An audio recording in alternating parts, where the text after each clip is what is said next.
How we're going to run the session, we started a little bit late because of, I think the morning's been running slightly late anyhow.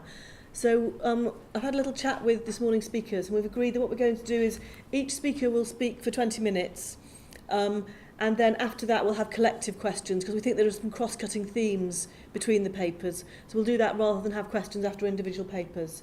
But first of all, I'm very happy to introduce Sandy Dowling from the University of Bristol, who's going to be talking about life in the community following discharge from assessment and treatment units.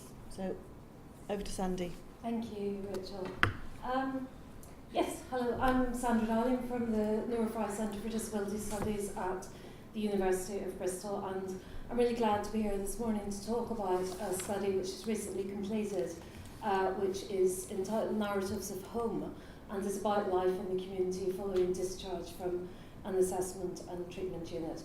And this presentation is entitled I Just Want What You Have. What I'm going to do this morning is just give you a little bit of background to the study. I'm going to talk about the aims and objectives of the study and a brief kind of race through the methodology. But I want to really concentrate on the findings. And I'm going to describe the findings in a slightly different way. So I'll tell you about that as I get to the findings section. But for now, I just want to start out really by giving you some background to the work. So the background to this study dates from some way back, really.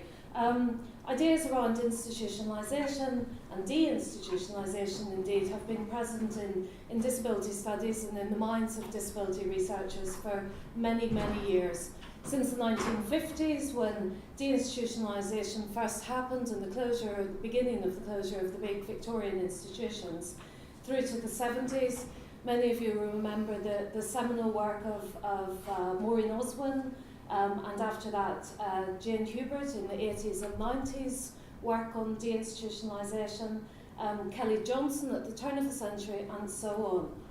And ideas around community living and what a good life in the community looks like have been discussed and debated with people with learning disabilities who have cooperated in our research and in telling us their views for many, many years.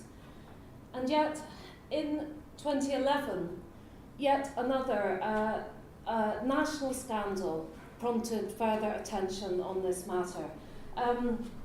Many of you will remember the negative power of the stories that came out of the institution that was Winterbourne View. And there have been others since, most recently Muckamore Abbey in Northern Ireland, where I'm from, and many others in between. And we know that many people still live in what are known as assessment and treatment units in England, and many people in these units experience long-term institutional care. We know that currently there are around 2,500 to 3,000 people living in assessment and treatment units in England. And our policy documents and our reports have talked about how assessment and treatment units have been used quite inappropriately. So people have lived in what are intended to be relatively short-term settings, often for many, many years. And until recent policy changes, many have lived there without discharge plans, so no known end date to their time spent there. People have often been placed at a distance from family and their home communities, making that contact with home communities very, very difficult. And we're familiar with hearing about the use of restraint and the use of seclusion as measures to control behaviour within assessment and treatment units. And we are sadly aware of the deaths of people in these settings which have been established as avoidable deaths. So we have a record of many, many difficulties with assessment and treatment units. And so there has been a response to this through a policy response through the Transforming Care policy programme. And we've had a raft of policy initiatives since reports in 2011 following Winterbourne View and onwards until very recently, really. Several reports and policy initiatives have come out. And these have intended to drive change. So to move away from an over-reliance on assessment and treatment units and an intent, really, to resettle large numbers of people back to the community. we also know that targets have been missed and that the numbers of people in assessment and treatment units have altered only marginally. And some people have left, some of those people have been readmitted, and there have been new admissions to these settings. There has been sustained and substantial advocacy from parents and allies who've used a range of avenues to be heard. And whilst this has reached the ears of policy, we know that because of the responses that we've had from policy in terms of all the documents that I've mentioned, actual change on the ground has been slow, really. There has been an acknowledged lack of, or an absence really, of the views of people with learning disabilities themselves in relation to their discharge from assessment and treatment units to the community. Although, as noted at the beginning of this talk, there has been sustained research over many, many years about deinstitutionalisation and what a good life looks like. However, this study, the current study, strove really to add to the current debate by eliciting the views of people with learning disabilities and autistic people who have been living up until recently in assessment and treatment units and have now moved to the community. We know that there's a pressing need for change to undermine what seems to be a drift back towards institutionalisation, or the institutional care of people with learning disabilities and autistic people. And this study aimed really just to be part of that conversation. So that really is the background to the work and the reason why it happened. The overall aim of the project was to understand from the point of view of adults with learning disabilities and autistic people the experience and the meaning of transition from life in an assessment treatment unit to their return to the community. And what we did in this study is we aimed to listen to people's stories and from those really to understand the impact of living in an assessment treatment unit, both positive and negative, and to learn how to avoid and mitigate further negative impacts and promote positive change when people are resettled in the community. We wanted to understand the processes that supported people leaving assessment and treatment units to live in the community, and we wanted to create a feedback loop really between the narrated experience of our participants and commissioners of adult social care involved in the redesign and purchasing of community-based services. We drew on the 2014 Care Act really in driving forward provisions around social care and people having a life, a home of their own in the community. Okay, so what we did in this study was that we used, if you drop down to the lower part of that slide, it was a narrative-based study, so we used a narrative methodology to gather the views of individuals who are living in the community following their time in an assessment treatment unit. So people who had already been discharged to the community, not people who were living in an assessment treatment unit at the time of the study.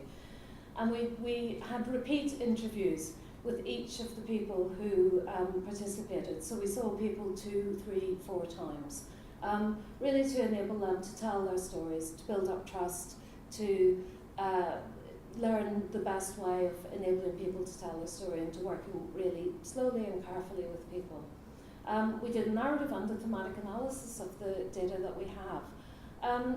We managed to recruit 18 people with learning disabilities and autistic people and or autism to the study, and this was more than we had set out. We had set out to recruit between 8 and 10 people. We thought recruitment would be extremely difficult because of the sensitivities around the work and the nature of the study. But in fact, after a short time, and when we put out information about the study, people began to approach us and ask if they could be part of the work. People wanted to tell their stories.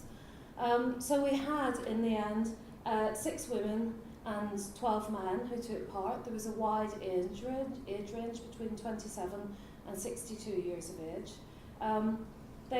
They had spent between 3 and 23 years in an assessment and treatment unit or a hospital type setting, and 4 of those had a history of offending. We also had 3 parents, in addition to the 18 people, we had 3 parents who took part, and they asked if they could be part of the study because their adult son or daughter was unable to take part because of the kind of emotional burden that taking part in the study would place on them. So we agreed to them also being part of the work. Okay, so what I'm going to talk about in terms of findings is just one element of the study. And the way I'm going to do this is really to think about it as a narrative. So what I've done is written what I'm describing as a narrative collage. Okay, so I've brought together bits of different people's stories to respond to particular themes in the research. And I'm going to describe the findings in the first person. So I'm going to read it to you as a story. This bit of the research, this bit of the findings is about what works for people, what has helped people to settle in the community. So it's what works in resettlement. There are lots of other findings about difficulties that people have had and other challenges that people have faced, but today I wanted to focus on what works. So it's what works in resettlement or the ordinary things. And the first part of this narrative just gives a little bit of background for people when they talked about their memories of hospital. So there are a couple of sections of background and then we'll get into the findings. Okay. I was in hospital for years and years. It was not just one hospital, I think I was in 3. Each time I moved, I wasn't sure where I was going next, and I did not know anyone where I moved to. It took a long time to get settled in because I didn't know anybody. I felt like nobody knew where I was, and I was worried that people might forget about me. It was a long way from my mum's, I know that. I didn't want to stay there. One time I made everyone angry, and they put me in a room by myself. One person said to stop crying for my mum or else they would teach me a lesson. I was scared. I found that I was going to be leaving the hospital and that I was going to be living in my own flat or house. At first I was a bit worried because I didn't like the hospital, but I had got used to it. I had done lots of programmes. They are things that you do to prove that you are okay and that you can be good and not make trouble. Because I used to be a bit of a bugger, though people say they wouldn't believe it now. I just did as I was told because I wanted to get out. I got told I would be moving out of the hospital and getting a flat of my own. I didn't believe it at first, and then people kept talking about it and we started to make plans. I suppose I had done enough programmes and everyone thought I was okay now. I didn't know where I was moving to at first, and I went to look at a lot of different flats. I had a say in which one I could choose. Though twice the flats I wanted somebody else got, and then I had to keep looking. In the end, I chose this one. I moved in on a Friday, and I couldn't believe it that I was going to be in my own home. The first night I fell asleep, and when I woke up in the morning, I didn't know where I was. And then I remembered I was in my own flat, and I just felt so happy.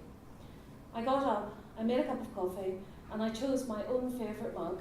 I sat on the sofa, and I looked out the window. I have a good view.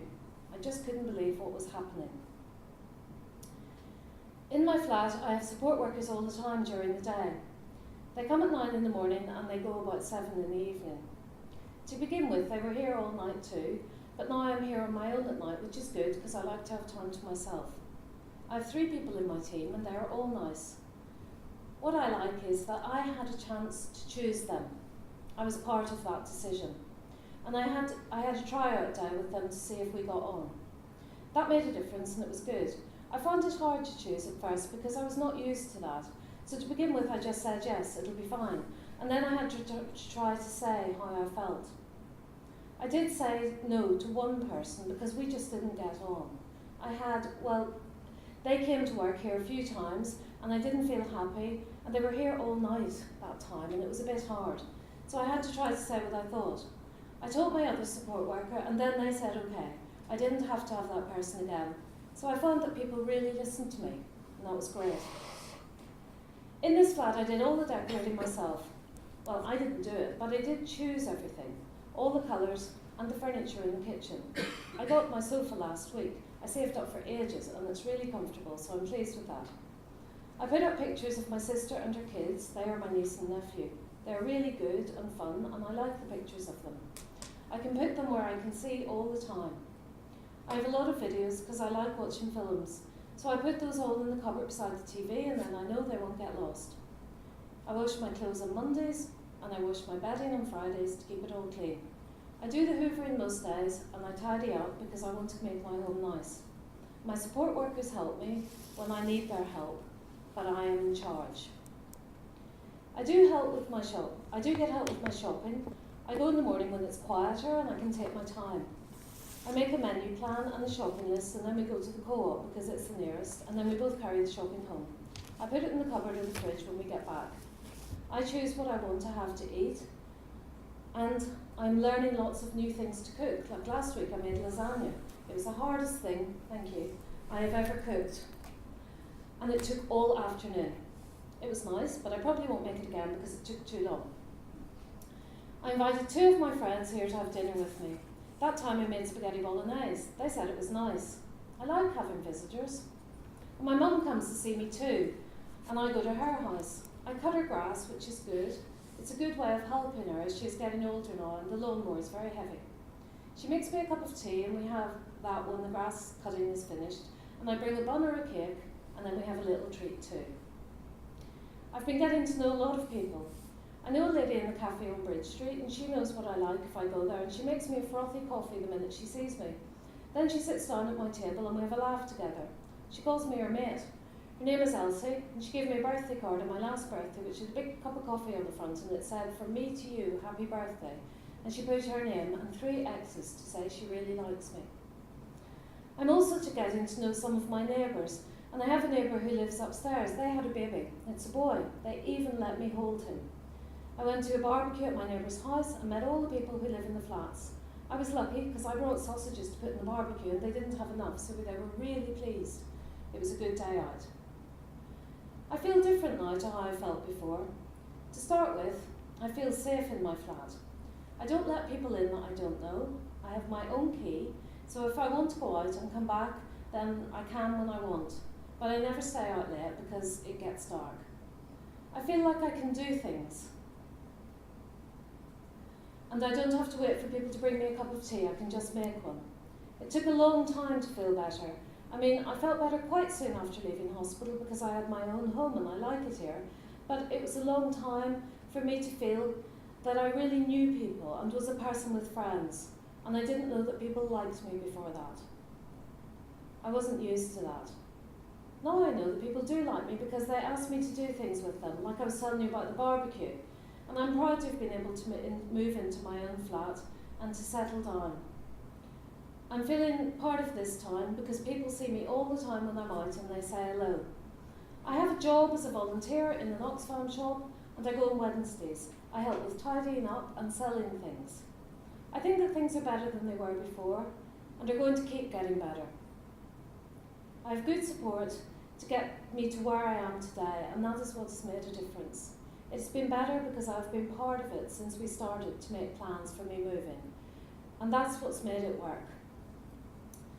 People have asked me what I think and what I want, and I've been making decisions and I feel part of things, and this has helped me to be better. This is my home now. I like it here. I can do what I want, I can phone who I want, I can have sugar in my tea. I wouldn't change a single thing. I still have hopes and dreams for the future. I'd like to have a job that pays me money, not just to volunteer. That would be good because I could save up to have a holiday in Blackpool, which I've never been to before. And I would like to have a pet, probably a dog if I can, a lassie dog. Do you know the kind? And I hope that my landlord will say yes, but it might be that I can get a small dog or a hamster or a fish. There are things I want to achieve. I think I can because I never thought I would be where I am. And so I think I can achieve more things. When I was in hospital, people kept asking me to tell them what I wanted when I moved out of hospital. And I told them, I just want what you have.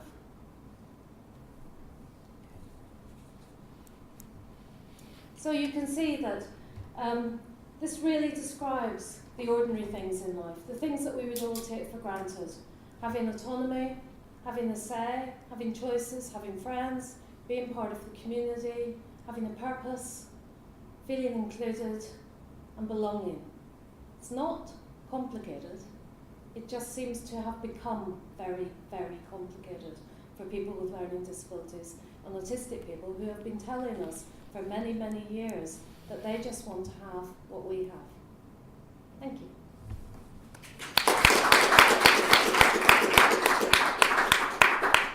Well, thank you to Sandy for keeping perfectly to time there. A really beautiful opening, I think, that really sets the tone for thinking about the people and not just processes.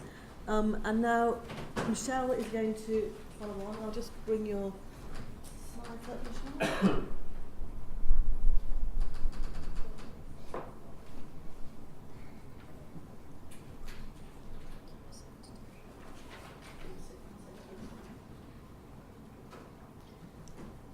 And Michelle is going to be, Michelle McCarthy from the Tizard Centre at the University of Kent.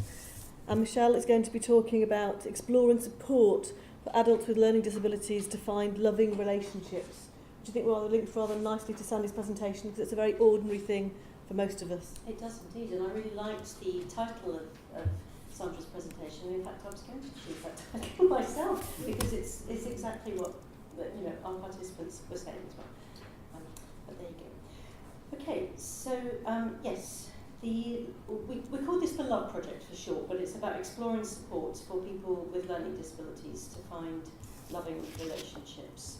And we're very grateful to the School for Social Care Research for funding the research. The research team was based at the Tizard Centre at the University of Kent, although one of our colleagues, Rachel Forrester-Jones, halfway through moved to a post at the University of Bath, but she retained her involvement in the project. We had a group of people with learning disabilities as advisors to the project who we've met with on a regular basis from the very beginning, and they've been an absolutely fabulous group of people to work with. They've been really engaged in the topic and very loyal to the project, actually, which is really nice, and their side is coming to an end, and so are we, actually. But I just want to credit them really for the help that they've given us. So in terms of the background to this study, as people may know, historically, relationships really were not supported for people with learning disabilities. They were considered somehow to not have the same emotional or sexual needs as other adults, and they were often regarded as either essentially childlike and or lacking in self-control, and therefore people thought their sexuality either was not an issue at all, it was irrelevant, or it was overemphasised, and they were considered perhaps to be a danger to other people. And at the beginning of the 20th century, the ideologies and the laws and the practices around eugenics also acted as to prevent adults with learning disabilities from having relationships.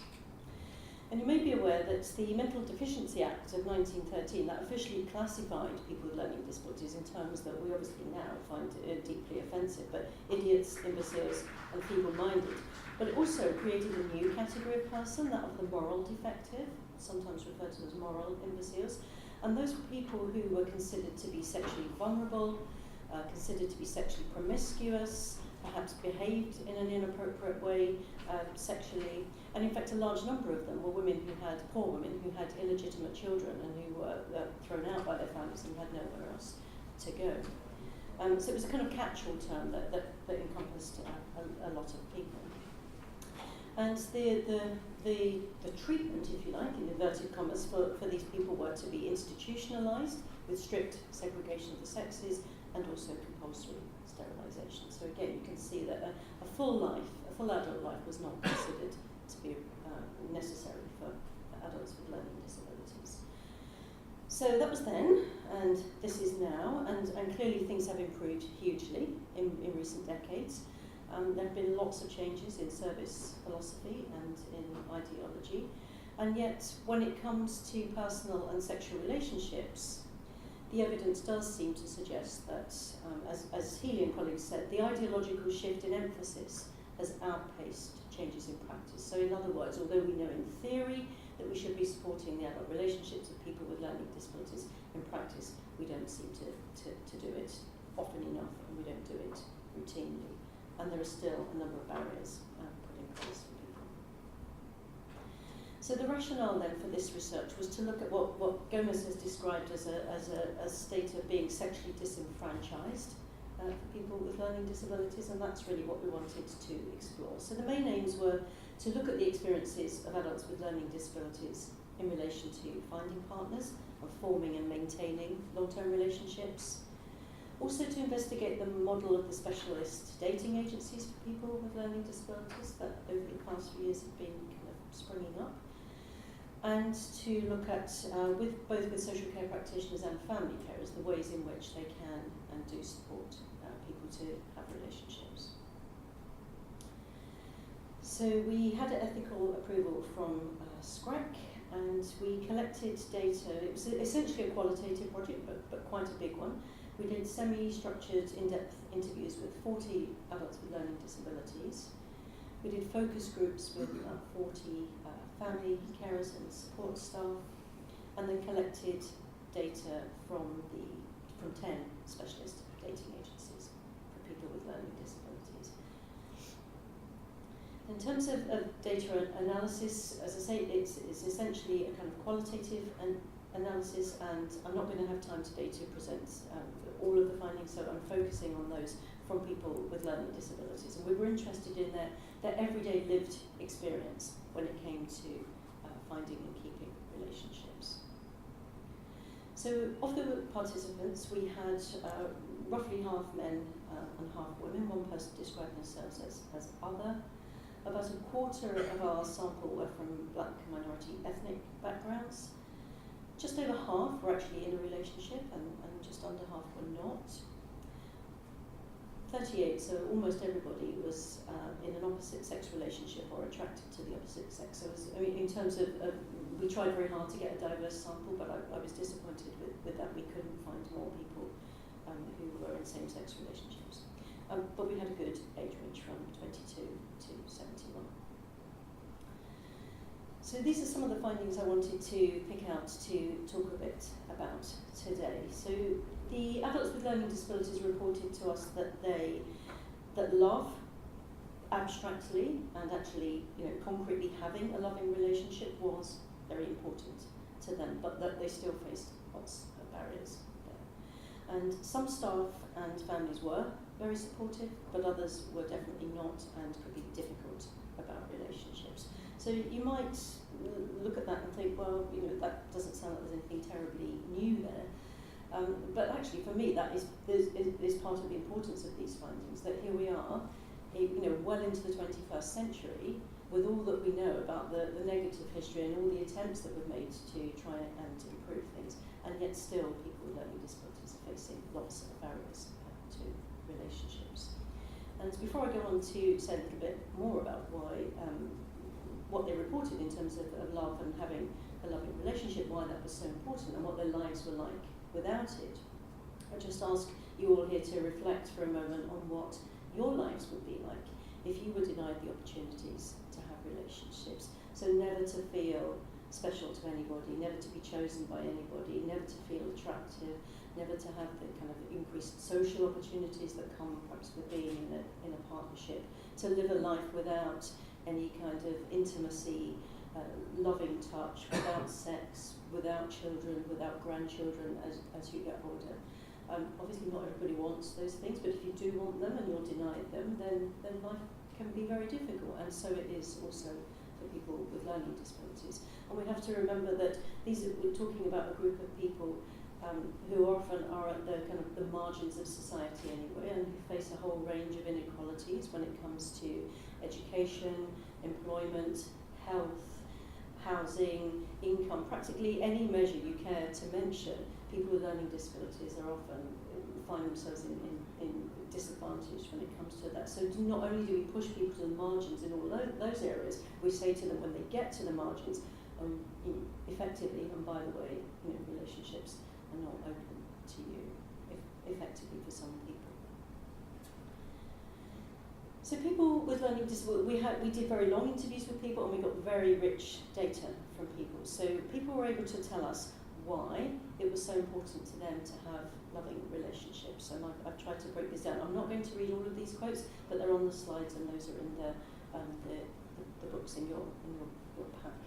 But certainly having mutual support was very important for people, and people described how they were able to do things together that they wouldn't have been able to do necessarily as an individual person. One person said, I'm loving the relationship because we both help each other when we're out. I like that situation, and that's what encourages me more to keep it going. People described how it increased their confidence and their self-esteem, to be loved and to know that there was somebody who liked you and who wanted you. And somebody there that you could come home to, and somebody that you can grow old with. And the theme of growing old with somebody was mentioned by a number of our participants. Another reason it seems that people wanted, why relationships were so important, was because it gave people the opportunity to be able to give to another person, to give care and to give attention to other people. And I think that is significant because people with learning disabilities are often on the receiving end of care and attention from other people, and people expressed that it was very important for them, for that not always to be the case, and that they could care for someone else and look after them. And also people described, as you might expect, just for the sheer joy of it, that actually love is a wonderful feeling. Somebody said it's just lovely to have somebody who loves you and who you can love. So I would say if others have the opportunity to achieve what we have, I would say grab it with both hands and don't waste time. People described what their lives were like without a loving relationship, and they felt their lives were diminished. Many people spoke about loneliness, growing old on your own. I don't relish that. People also described how they felt socially excluded by not being in a relationship, that they felt excluded from the norm. They saw other people from their peer group, people of their own age, pairing off, living with people, having babies, that kind of thing. And as one person described herself, I felt excluded from that. One person said, I love ticking the Mrs. box now on forms. I was fed up of ticking Miss or Ms. But having said that relationships were important, people were not blind to the realities of relationships. So a number of the participants had past relationships which were difficult, abusive, challenging. And even for those who hadn't experienced that, they recognised that relationships go through different phases and different stages, and it's not all a bed of roses, it's not plain sailing, it's ups and downs. So in terms of the barriers that people described facing on a regular basis, the first of these was not knowing how to meet a partner. Many people said that they actively wanted to be in a relationship, but they simply didn't know how to go about it and how to find somebody. A number of people had tried kind of mainstream dating opportunities, if you like, especially online dating, and all of them had found that very problematic. So people had found themselves either completely ignored, or if they had attracted any attention in those kind of forums, it had been negative attention, so that they had been mocked, humiliated, or abused or exploited in that situation. People spoke a lot about a lack of social opportunities, that if they did have social events to go to, they were often with the same group of people that they knew, people from similar services, often people that they'd known for years at a time, and they really just didn't get an opportunity to meet new people. Some of the staff that we spoke to told us about a kind of model of services which they thought was increasing, which they described as cluster flats. I'm not sure if everybody is familiar with that term, but they seem to be where there were flats for people with learning disabilities who were very close together. Everybody had their own individual, front door and their own setup, but they were close together. The reasons behind that were so that staff could move easily between one or the other. And also it was ideally to decrease loneliness for people with learning disabilities, but what they seemed to be doing within those services was putting on their own social events. So they would have a games night or a something night or whatever, and it would be those people from the flat. So again, the kind of pool of new potential people was never increased because it was the same people that you knew over and over again. The perennial problems about transport and lack of money, they never seem to go away, and they're always there, and they're still there, and they still get in the way of people trying to live the lives they want to lead. And then there are all sort of barriers caused actually by the social care services which supported people. The fact that there were too few staff, and that there was a lack of one-to-one support for staff. The fact that staff shift patterns determined where you could go and what you could do, not what actually you wanted to do yourself. So when Chris Hampton spoke this morning about the Staying Up Late campaign, that resonated very strongly with the people who took part in this study. that if they got the opportunity to go out in the evening, they had to come home relatively early. 9 o'clock seemed to be like the witching hour. You can't do anything after 9 o'clock because you've got to get back the day staff handover to the night staff. There were a whole set of problems about if people did have a partner, they did meet somebody, they did like them, and they wanted to move that relationship onto a sexual stage, actually trying to get permission to have your partner stay overnight was very difficult for many people, and there were rules and regulations and barriers put into place for that. And then sometimes there were safeguarding concerns, some of which may have been completely legitimate concerns, but were not always explained to people concerned in ways that they could understand. And sometimes they seemed to be what sounded like to us kind of spurious concerns. That both people clearly had capacity to consent. They were both expressing that they wanted to be together in a relationship, and yet people would still raise a safeguarding concern. So people did get support, for sure. In terms of the support that those people who had used the specialist dating agencies were extremely enthusiastic about that as a model. They spoke very highly about it. Some people had supportive families, and some people's said the social care staff also were supportive. But not always. And when people were not supportive and were putting kind of obstacles in people's way, that seemed to fall into kind of two areas really. One was concerns around the individuals not being able to exercise their autonomy, so other people overpowering me, deciding things for me, interfering, not letting me make my own decisions, and not letting me make my own mistakes.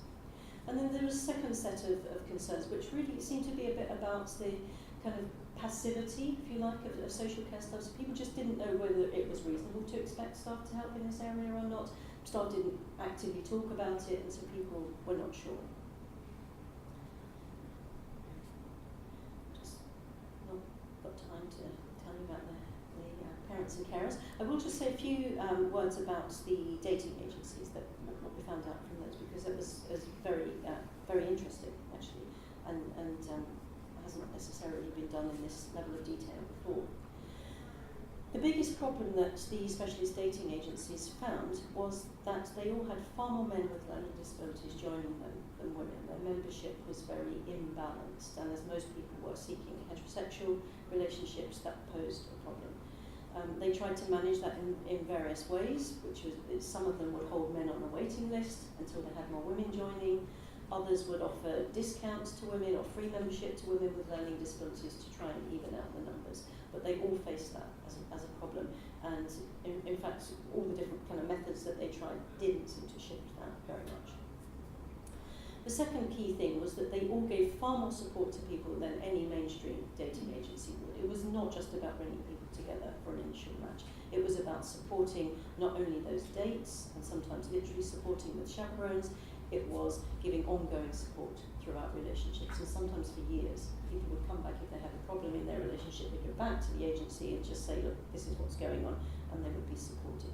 They put on workshops, educational workshops, staff training, supported parents. It was a very wide range of activities. It seemed to be important that the agencies were part of a wider service or bigger organisation. There were one or two that had kind of set up as kind of standalone agencies, and those were not as successful as the others, and that's largely because it's not a financially viable business model. You can't charge high fees to people with learning disabilities, so where is the money going to come from? But being part of a wider service, bigger organisation, people relied a lot on the goodwill of other people within the service, and that seemed to work well. And it was part of their role to help people with learning disabilities manage their expectations about dating, and we won't pick up on that in the discussion time. So in terms of what next, well, in a couple of weeks the project comes to an end, so we haven't got a lot of time left, but we are still wildly continuing with some of the analysis and trying to synthesise the findings. We've got several knowledge exchange activities. We had one on a couple of days ago in London for people with learning disabilities, social care staff, which was a fantastic day, and we're doing that again in Manchester next week. We're presenting several papers at the IASID World Congress, which is coming up, which is the timing of that is fantastic for us in terms of disseminating our work widely, and we will obviously be producing a range of academic papers. But we've also made 2 videos from the project, one for people with learning disabilities, which actually has people with learning disabilities talking about these issues and the importance of relationships. And a second one, which is specifically about dating agencies for anyone who is thinking they might want to develop that kind of model of relationship provision. Just some kind of ideas and tips about how to go about that. So I think I have come to the end of my time. Thank you very much, Michelle, that's great.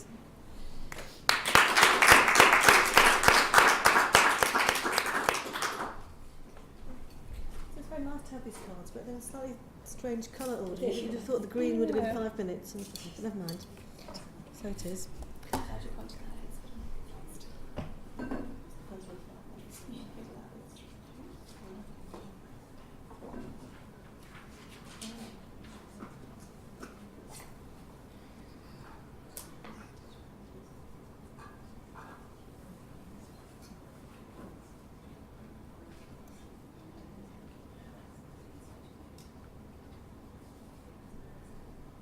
Okay then, last but not least, I'm delighted to introduce Kira Padden, also from the Tizard Centre at the University of Kent. And she's going to be talking to us about life skills courses for adults with intellectual and developmental disabilities. So, Thank you very much, Kira. Rachel. So as Rachel said, my name is Kira Padden. I'm a lecturer in learning disability at the Tizard Centre at the University of Kent as well. So I'm delighted to be here today to talk to you about the preliminary findings from our study looking at experiences of adults with intellectual and developmental disabilities attending life skills training courses.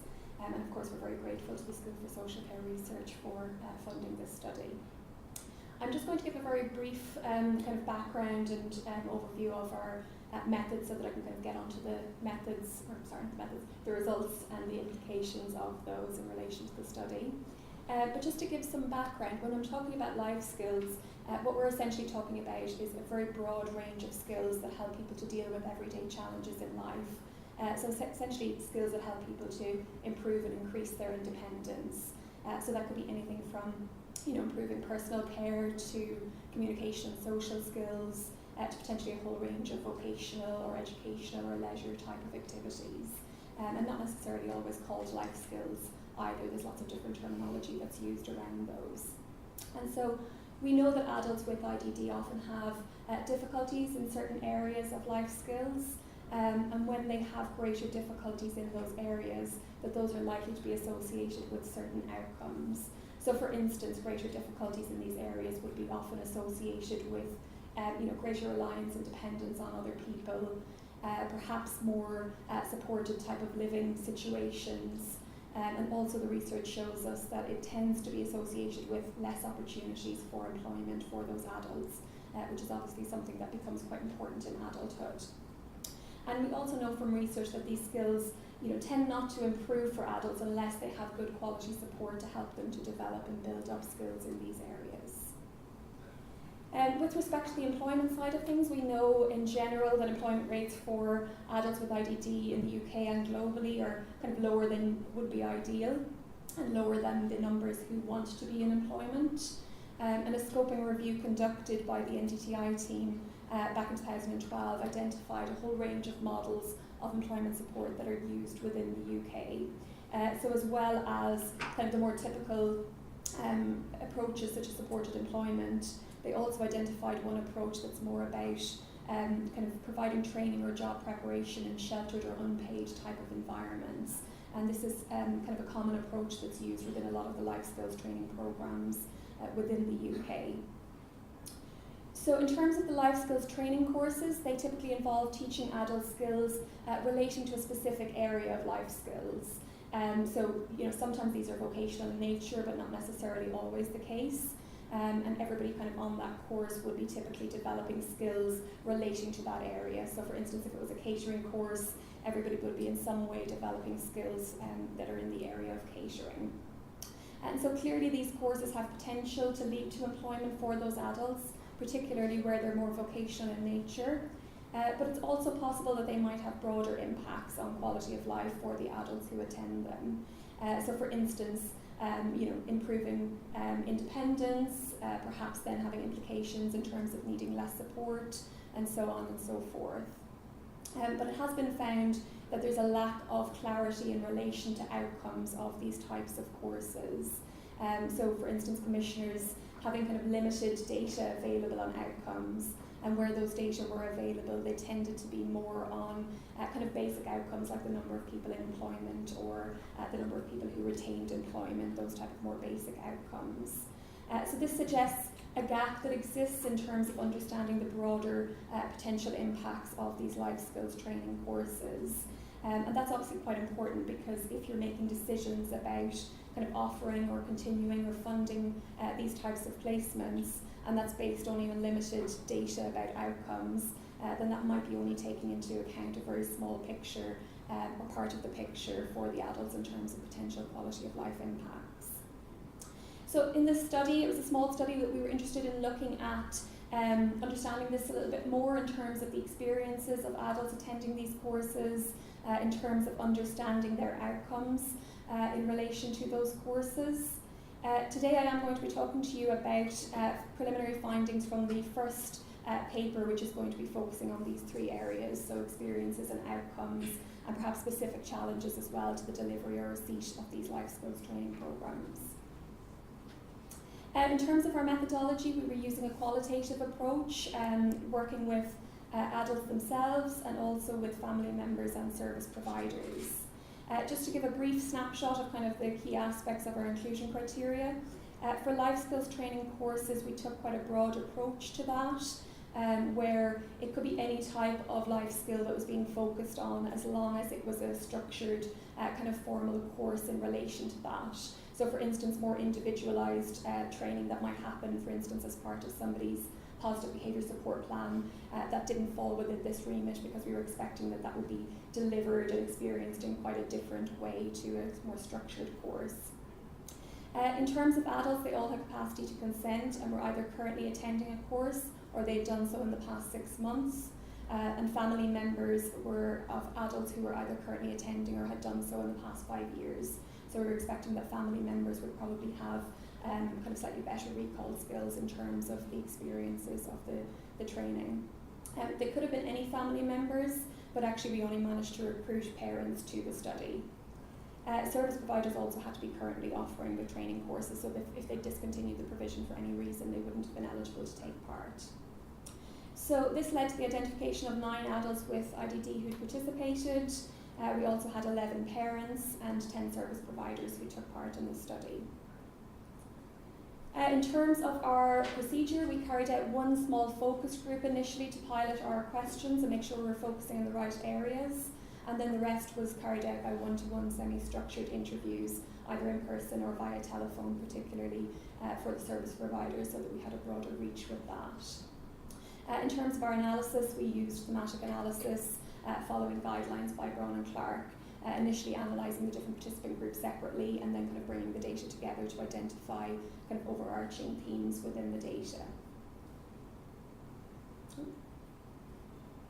So this led to us identifying 4 themes within the data, which I'm going to try and talk you through today. In terms of how I presented the results, I've tried to keep the quotes quite brief, so hopefully the text will be large enough you'll be able to read those yourselves. I won't kind of read them out for you.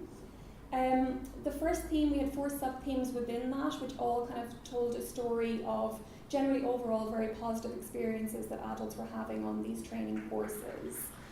So, it was clear that the adults were really enjoying the actual experience itself of attending the training, and a real sense of satisfaction and a desire to continue with that training.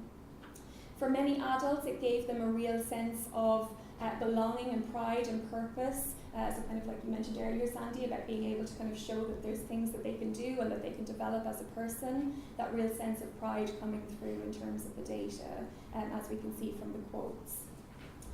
In terms of negative experiences, there were of course some of them coming through in terms of the data as well, but these were typically kind of individual in nature, so there was no clear pattern of specific negative experiences that were common across all of the courses. They tended to be individual factors, like for instance, individual personality clashes with other staff or learners on the courses, or perhaps individual health or transportation issues that were acting as barriers in relation to that. In terms of our second theme, we found that although the courses focused on very different skill areas, what we found was that there was actually very common benefits that were emerging from across all of the courses that the learners were attending. And these tended not to be so much in the areas of the skills that were the focus of the course, but the broader skills that they were developing as part of that experience, which is something that the service providers typically referred to as soft skills.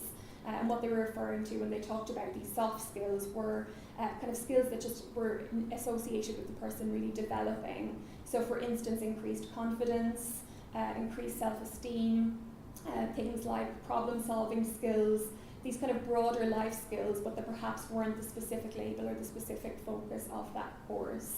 And so this really came through as something that was a key priority and a key outcome in general across the life skills training courses. That said, there was clearly development of course-specific skills happening as well. So across all participant groups, there were examples given of really developing and learning and growing in relation to the specific skills that were the focus of the course as well. We also identified a number of facilitators of positive experiences on the courses. So use of person-centred approaches, as you might expect, is something that was very important in relation to experiences on the courses. So service providers in particular spoke about how important it was to really understand each individual's needs and to understand and take a kind of person-centred individualised approach to support for each learner. Choice and control is something that's obviously come up already that's really critical. There was evidence across a lot of the courses of quite a degree of flexibility, which seemed to be aimed at kind of facilitating autonomy and changing perspectives as the individuals grew and perhaps wanted to move into a different area of life skills. And that seemed to be something that was also really important for the adults and the family members as well, that they had that control and that choice in relation to what they were doing.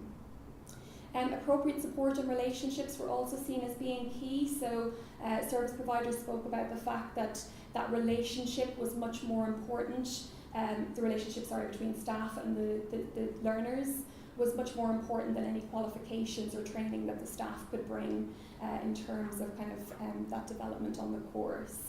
And that kind of trust between staff and that positive rapport was really coming through as something that was quite important in terms of facilitating that positive experience.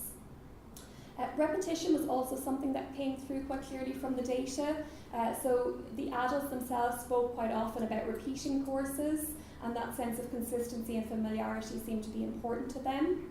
And also in terms of the family members and service providers, they spoke about the fact that quite often repetition was needed in terms of really consolidating that learning.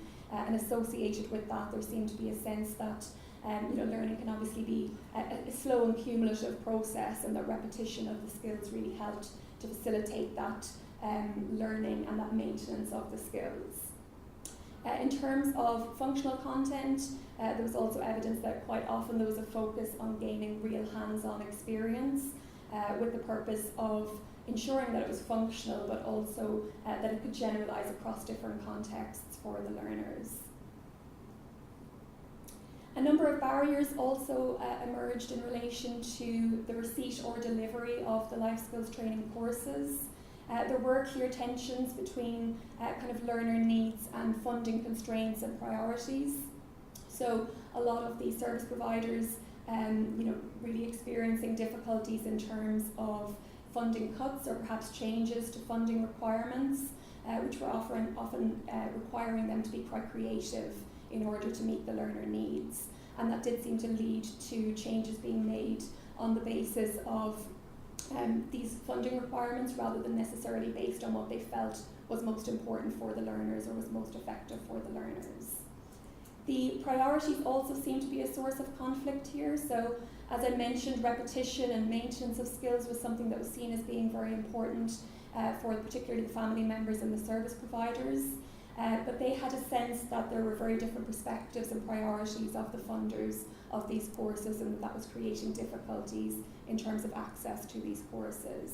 So for instance, from their perspective, funders were expecting it to be delivered for quite a finite period, and for that to kind of follow quite a typical developmental trajectory in terms of learning of those skills, perhaps leading immediately onto employment and so on. And from their perspective, as we can see from the quotes, that wasn't always quite as smooth in terms of that experience for the adults themselves.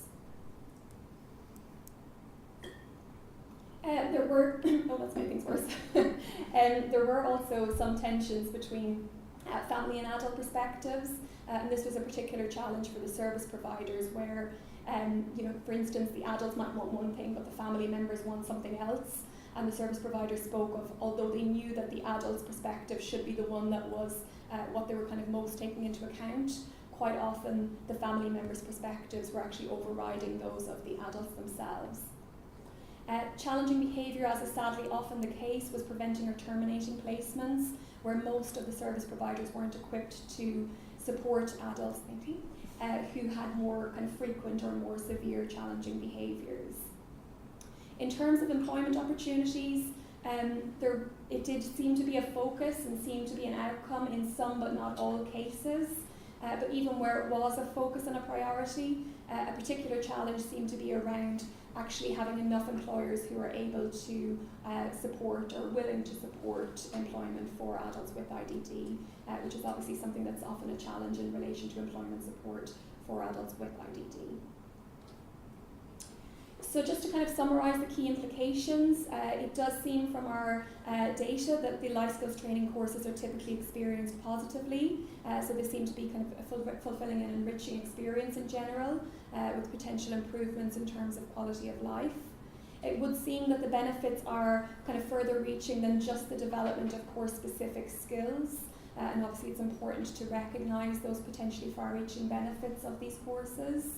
There is also perhaps a need for service providers and funders to think about how best to identify and capture data on broader outcomes, because this was something that service providers were really saying was a challenge for them. They could see the development themselves, they could see the growth, they could see the improvements in confidence and self-esteem and problem solving, but they were finding it really difficult to capture data concretely and show evidence that the courses were leading to these improvements. So that was a challenge for them. Approaches to teaching skills did seem to vary quite a lot. There was little evidence from how the courses were being described that systematic evidence-based approaches to teaching the skills were actually being used, which might suggest that providers might benefit from signposting to kind of where to acquire those skills and knowledge. And it might also suggest that there's research needed on kind of contextual fit and effectiveness of different approaches within these contexts. So for instance, obviously it's quite, there's potentially quite unique challenges there in terms of staff ratio, in terms of staff qualifications, which strategies are the most effective and best fit within that particular context in terms of teaching these skills in a systematic way. That said, obviously there were some common factors that seem to be facilitating positive experiences, as we've already discussed, so I'm not going to go through them again. But in terms of the repetition element, that seemed to be something that was really coming through from family members, that they felt like that wasn't something that was being recognised by service providers and funders. And so it suggests that there's a real need to have a plan in place to not just think about how to teach these skills, but once the person has left this course, how they're actually going to maintain those skills, because it's not going to be very cost effective if they've kind of forgotten them in a week or a month down the line and they're not able to use them functionally in their day-to-day lives. And clearly there are kind of pressures on service providers, which are kind of filtering down to the family members and to the adults themselves, and conflicting priorities were seen as a source of tension. Whether those were actually conflicting priorities or perceptions of conflicting priorities, it's hard to tell, because obviously we didn't include funders or commissioners in the study, but it was clear that there were perceptions that there were very different priorities and that was creating some challenges in relation to those courses. It does suggest as well that there's a need to really determine how to support adults who display challenging behaviour to also access these courses. We have a lot of evidence through Transforming Care Agenda. There's lots of evidence that positive behaviour support is an effective way to support adults who display these behaviours. So how do we support these service providers who are in difficult circumstances, experiencing cuts and so on? How do we support them to support these adults effectively? And obviously one of the challenges or limitations with this qualitative study is that we don't actually know, how those perceived barriers of facilitators actually link to, levels of engagement on the courses for the adults, their experiences on those courses, their actual outcomes from those courses. So it would obviously be helpful to know a little bit more about the correlation between those factors. In terms of next steps, we've just finished the study recently, so we will be kind of continuing further analyses to kind of confirm these preliminary findings, and also analysing the data from our second paper, which will be looking a little bit more about understanding the pathways, so where people go on to next, kind of after their courses, what the objectives are, and so on. And obviously, dissemination to stakeholders is going to be a key part of that process as well. I think that's it. Okay, thank you very much.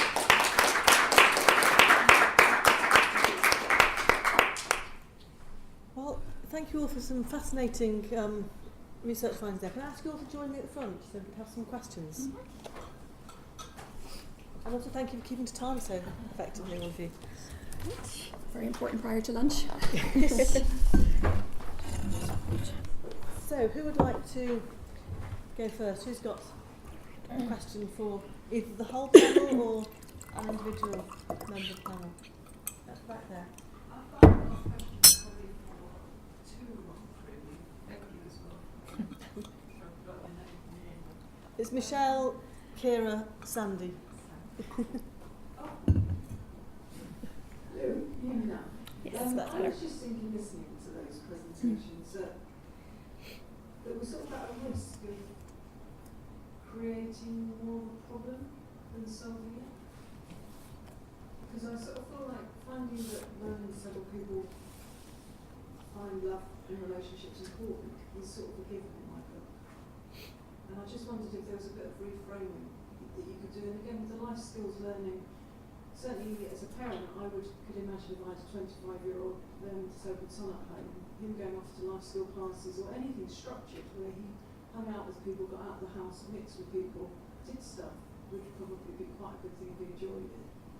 And so I sort of feel like we're narrowing down on we're focusing too narrowly on learning disability as a thing, as opposed to just looking at people's lives and thinking about them more loosely as just people. I don't know, does that make sense? Yeah. I think in terms of our study, in terms of the life skills, it is something, as you say, that you would expect that will be something that will be positive experience and so on and so forth. But something that the service providers are saying to us is that actually they need evidence to support that those outcomes are happening, because otherwise they're facing a lot of pressure to cut those services. They're facing a lot of pressure because they're not evidencing these broader things like self-esteem and confidence and just social interaction and things that are happening through those courses. So it's really just about, I guess, building up the evidence to support that, I think is quite important as well. But take on board your point as well. Anybody else have anything to say to theirs? Well, I guess it should be a given that adults with learning disabilities should be able to have relationships the same as anybody else, but I think historically it wasn't, and I think evidence suggests, not just ours but other people's research, is that it's not a given, and you can't take it for granted. There are people who achieve it for sure, and we had in some senses we had a self-selected sample, so the people who wanted to take part in our research had a particular interest. So we had quite a lot of people who were in relationships. I think if we just kind of had thrown our net a bit wider and had almost tried to conduct a kind of prevalence study of people with learning disabilities, we wouldn't have got those kind of figures. Over half were in a relationship. The recent MENCAP study, I can't remember the actual figure now, but it was a kind of a very small proportion of people with learning disabilities who were living with a partner, which is nothing like the figures in the general public. So yes, I look forward to the day when it's a given, but I don't think we're there, not by a long way.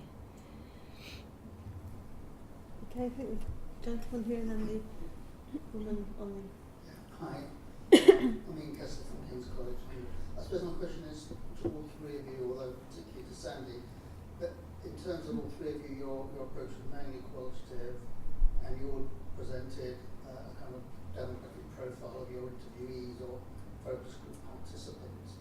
And I wondered whether those differences had any analytical significance. So I understand the way you presented the narrative as an integrated one was very powerful. It was also quite a practical way of presenting complex findings. But in terms of all of your interviewees, they varied by gender, age, maybe ethnicity, experience of the ATUs and so on. Did you find differences of narrative, or did you explore differences of narrative which were sensitive to issues of age, gender, length of time in a inpatient facility, or did your analysis remain mainly at that kind of macro level, coming out as a kind of general finding? Yeah, we did explore that to an extent. One of the biggest differences was around people with a background of offending. So some of their experiences in resettlement were quite different to the rest of the cohort in terms of the degree of kind of ongoing surveillance that they accepted, and they kind of had to accept. They acknowledged that they had to accept it in order to be able to live in the community. So they were aware of the kind of trade-off that they needed to accept if they wanted to live in their own home in the community and not be in an institutional setting. And that was there was a kind of conflict with that in terms of what independence meant, and then the degree of surveillance that they had. Other narratives overlapped in terms of gender, but the length of time spent in institutional settings had an impact, I think, on how people themselves framed their stories and how the kind of language that they used, the expectations that they had, aspirations, that kind of thing, were to varying degrees institutionalised, I would describe it as. So that period of time had quite a big impact. Yeah. Did you want to say? Yes, I anything did. on We're still working on that kind of differentiation, but certainly there were some things that we have observed. So all four of our stakeholder groups, so the people with learning disabilities, parents, staff members, and the dating agency staff, all expressed the view that women with learning disabilities were more kind of protected by, whether that was by families or by staff, or sometimes protect themselves in a way that men with learning disabilities were not. There was a difference in how willing people were to kind of get out there in the world, or to be pushed out there in the world, depending on whether or not they were men or women. Certainly in terms of age, it was apparent from the younger people that attitudes of parents do seem to have shifted. I mean, all parents want to be protective of their children, even when they're grown up. But the parents of the younger people seem to have a different set of expectations, perhaps to the parents of the older people, in that they had more kind of normative expectations, that actually they did want their sons or daughters to find someone special and to have relationships, whereas some of the older ones, perhaps that wasn't so much of an expectation and had to be pulled along a bit more in that direction, perhaps by the person themselves. So yeah, there were clearly some differences.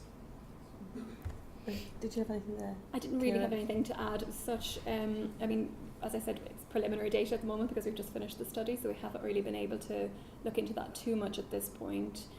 Because it's self-selecting, I think our adult participants are probably not as diverse as we would have wanted them ideally to have been, so I don't think there will really be a lot of differences there to kind of tease out.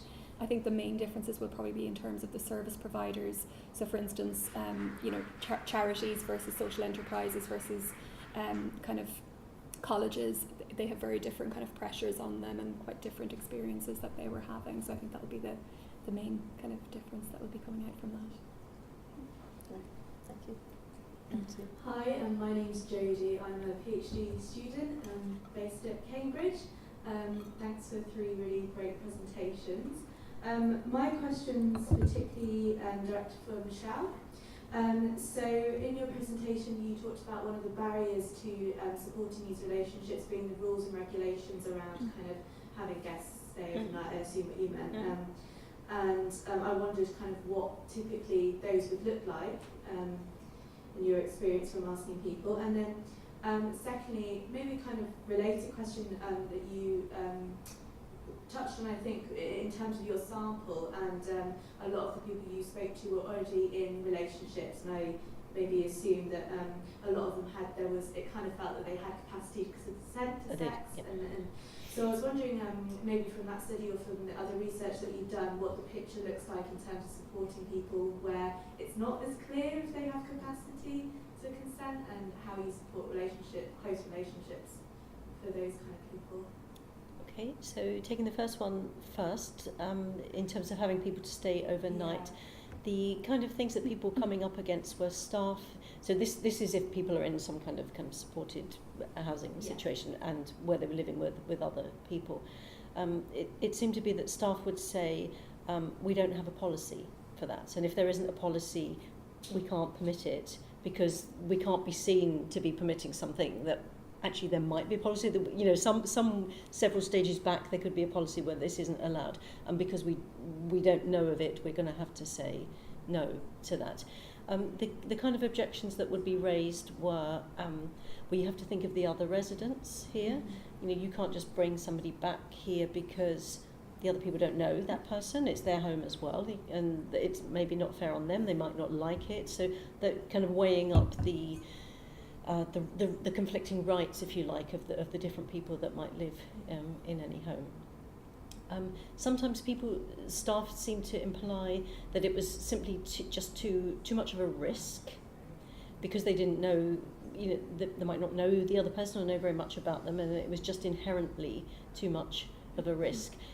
For one person described the situation where he had met a partner, he wanted his partner to stay overnight, and a risk assessment had to be done, and it was quite a detailed risk assessment. I actually don't know what I don't quite know what that would have looked like, but anyway, a risk assessment was done, and they decided it was too much of a risk, so he couldn't do that.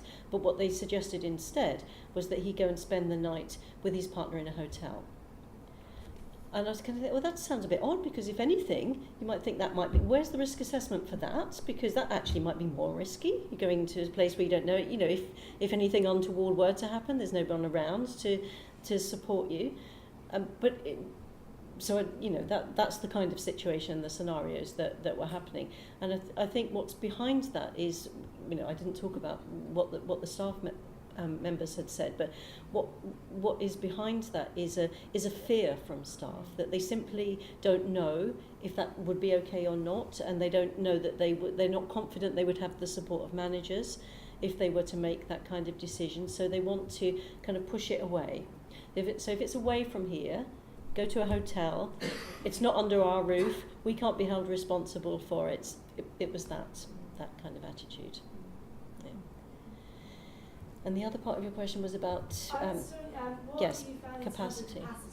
Yes, I mean, I should have said all of the people that took part in the research did have capacity, so they were at the more able end of the learning disability spectrum for sure, and some of them did live independently, and some had kind of relatively low levels of support. Not all, but yeah, they definitely did all have capacity. Having said that, as I indicated, I think there were still concerns, and sometimes still people would raise kind of safeguarding concerns, even though it was clear that both, you know, nobody was denying that both people had capacity. So I think you can extrapolate from that for people perhaps who are less able, and particularly where those for whom capacity is uncertain, or you think they don't have capacity, well, you know, this whole area is going to be much harder and much more fraught with difficulties. These were some of the more able people who could advocate for themselves, and who sometimes just, you know, despite being advised on a certain course of action by their family members or staff, would just say, sod it, I'm doing it anyway. And clearly there are people for whom that's probably not an option, and who need a lot more support and just can't act in an autonomous way like that. Thank you. Did you want I to just add want to something? add to that slightly, Yes, just to sure. say that I think, Michelle, did you say during your presentation that you felt that sometimes some of the rationale for people not being allowed to say have someone stay overnight was almost felt like maybe staff sort of slightly overstepping, there was no policy for it or whatever, but maybe overstepping the mark. And I wonder, in a way, I experienced similar things in my study with a few people who talked about their support workers, even though people who were living in their own home. There was one person in particular who told me he was allowed to hug his girlfriend, but he wasn't allowed to kiss her, and maybe a kiss would come later. So there was very, very high levels of kind of surveillance around what people were allowed to do. And I couldn't really understand why that was happening beyond the kind of deeper narrative around learning disability and how people are constructed in such an other way that we assume this level of control and authority over people's lives, which has got no basis at all. And in a way, sort of some of that change needs to be about dismantling that wider narrative that we have this them and us thing going on that Sarah at the back mentioned earlier. Why are we constructing people as so other that we accept that level of surveillance in their lives without questioning it? Okay. My name is Letitia. I'm a practicing social worker and I mainly work with the 18 to 25 age group with learning disabilities. And I was interested in the work in which you were doing, and I'll probably have further conversations with you.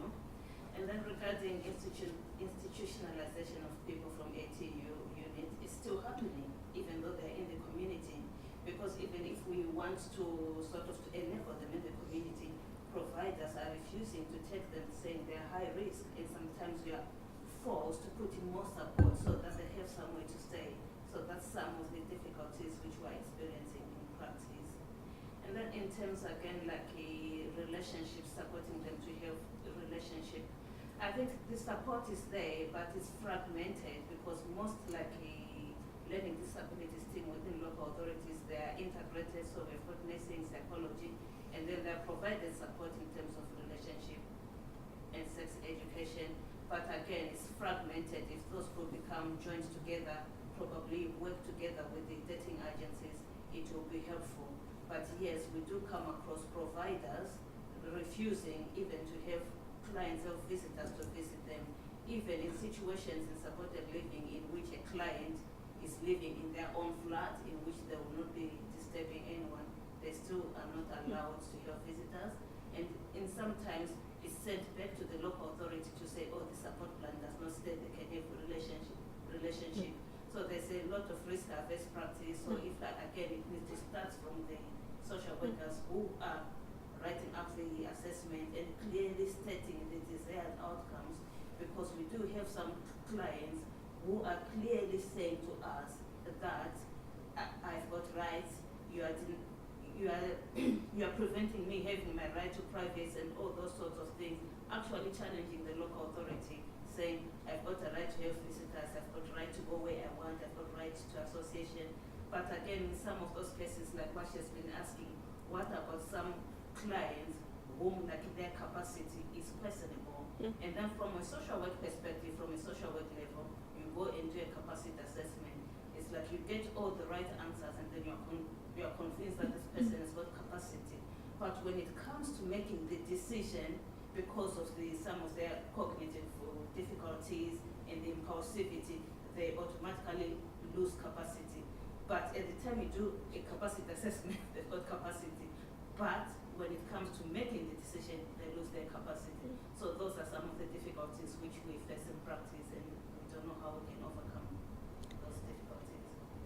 Yes, I mean it is very difficult. We certainly, people spoke to us about the fact that if two people with learning disabilities kind of, did meet each other and like each other and wanted to consolidate that relationship, if they lived with two different service providers, that was often very difficult. So not only in the kind of longer term goals that they might have to live together. So one of the people that we spoke to had been wanting for 4 years to move in with his girlfriend, but they both lived in two different service providers, and that was just not being facilitated for them in any way. So 4 years is a long time to wait.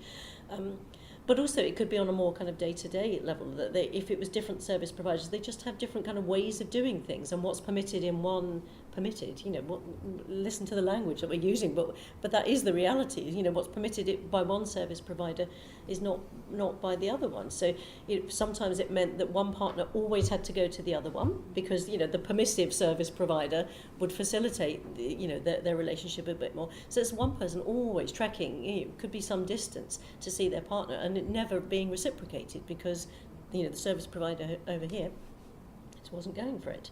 So it's terribly frustrating and very hit and miss, of course, for the people, for the individuals concerned. It's like a bit of a kind of potluck where you end up and what service provider you end up with, and then you don't make the rules and regulations, but it's kind of hard. You're stuck with them. We've probably got time for 2 more questions there quick. So I can see a hand up at the back and the hand up on the right hand side. Were you? Yeah. So those 2. Hello. 40 years ago, I was a young support worker in a community setting, and we had double rooms in that unit for people who were in relationships, and people were welcome to come in and out with their partners from people who left and were in the community. And I just wonder whether actually the risks that we are managing these days, or purporting to manage, are actually risks of reputation to the organisations rather than risks to the people. Yeah, I think there is a lot in that. Yeah, and staff were very aware of that. So the kind of the frontline support staff were very aware of that and did not want to do anything that might bring either a reputational risk to the organisation, but also were worried about themselves. Actually, will I personally be held responsible if something goes wrong in this situation? And because they didn't know that, then they became more risk averse than they might otherwise have been. And I find that very depressing. Like you, I've worked in this field for decades, and it's like, still staff are saying the same things that they were saying 30 years ago. We don't know whether we have a policy. We need more training in this area. We don't know whether managers would back us up if something if something did happen. It's almost more restrictive now than it was. Could well be. Okay, I think the last question is the lady just in front of Chris. Hi, it's also a question, Michelle. I'm Lisa Trick from Social Careers. It's not deeply theoretical, I'm afraid. So the presentation you gave, you talked about lots of things in terms of learning relationships that would equally apply to anybody. It doesn't matter in terms of people's characteristics, love, joy, all of those wonderful things. And one of the things that struck me is that some of the things you talked about with dating agencies and online dating were very true too. So anyone who's ever been on Tinder or Grindr or Gaydar or whatever has had some of the experiences that you've mentioned. But what was different was this idea that you can have chaperones or people assisting people to have dates. And I was just intrigued to know, is that kind of the gig buddies type model where young people are chaperoned, or is there some sort of paternalistic social worker type thing going on? What was the model that you encountered? The model for most of the dating agencies was that either the agency staff or they had a kind of pool of volunteers who worked with them would offer to chaperone it. Certainly first dates, maybe second dates, sometimes a bit longer, and that was often in negotiation with the couple themselves. So, I don't know if anybody's ever seen the Undateables TV program, but it's the similar kind of model. So the person is kind of there, and so if somebody goes out for a meal, for example, they don't sit with the couple who are dating, but they are there, maybe 4 or 5 tables back in the restaurant to help if any help is needed. And the kind of examples that they gave where help might be needed was that people, the conversation has completely dried up. So people get there, they've got a few questions in their mind, how they might get conversation going, but after a few minutes, both complete silence, both start looking awkward, and it's clear that that's not going to go anywhere. And at that point, if they want to, they can look around to the chaperone who will come over and just give them a few more suggestions of things they might talk about, or just help them just to kind of get things back on track again, and then hopefully they can pick that back up. But there were also some examples of where things clearly had not gone very well on the date. A couple of examples, people just got up and left the date sitting there. Again, I mean, that happens in the real world. People do a runner. Not in the real world, but you know what I mean. But then you've got one distraught person, like what's happening here? So the chaperone was there to kind of help support and comfort that person and talk them through it and help them to think about, well, maybe next time it might be a bit more positive. So from what they said, certainly from what the people with learning disabilities said, they liked to have that chaperone, certainly on the first date. It was a comfort and a support. Sometimes people had it for a bit longer, but it was discreet and it was in the background, and it was by negotiation. People didn't have to have it if they didn't want it. Okay. Well, I think that's sadly all we've got time for, but just once again I'd like to thank all of our three speakers, and I'm sure if you've got any other pressing questions you can nobble them over lunch, but thank you very much.